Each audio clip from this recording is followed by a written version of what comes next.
Yeah, Jesus, yes. We just stand in awe of your day, of your love today, Jesus.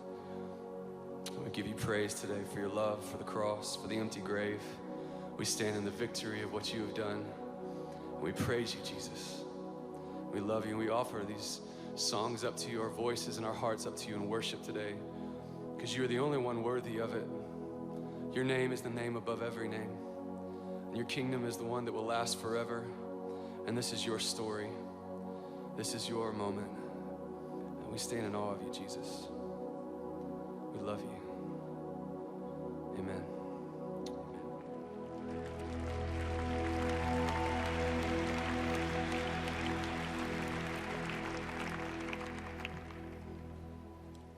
You guys can be seated here. Just wait one sec, if you will. Yeah, you can sit down. That's all right.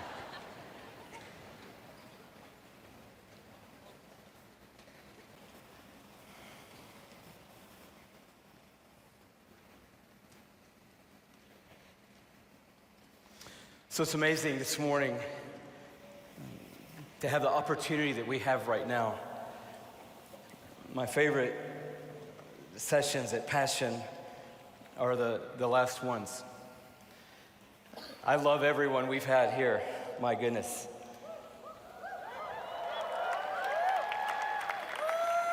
But there's a critical component in our equation.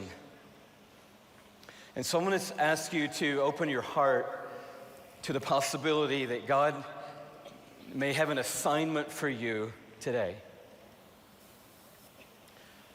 Without getting too specific, last night in Houston, where I was sitting when Chris was speaking, I probably can't tell this story because there's a lot of emotion in my heart, obviously over a few days like this, but toward the end of her message, I was sitting on a sort of a front row, so I would have been on the row that these cats are on in that section right there, right behind the hockey bumper or the little railing.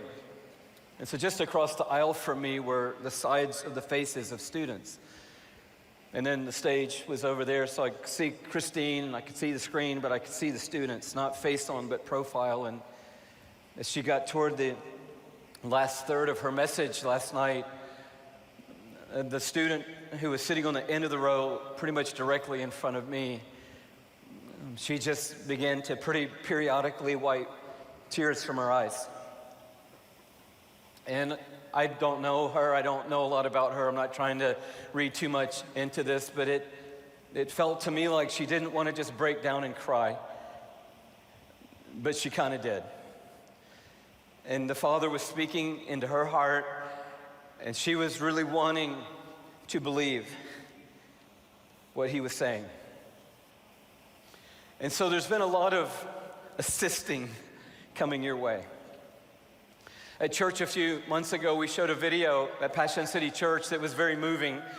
In fact, every time in every gathering that we showed it, I bawled. And I just knew it was coming. I'd already seen it even before that weekend. But when they showed it at the 10 o'clock, I cried. I kind of like to be in the moment, so where I was sitting, I could see all the people in the front row all the way across the room, and everybody was crying. We showed it at the next gathering, and I was crying, and everybody was crying. And then we showed it at the 5 o'clock gathering, where many of our college-age young people kind of dominate the front of our building. And when we showed it at 5 o'clock,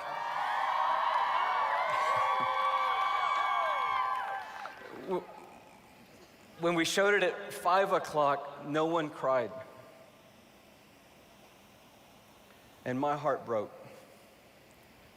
Because I realized that this generation's cried about all the tears they can cry. This generation wants to cry, but really just doesn't want to cry again. I don't know if it's desensitization of a phone in our hand. I don't know if it's emojis that have replaced actual conversations and emotion.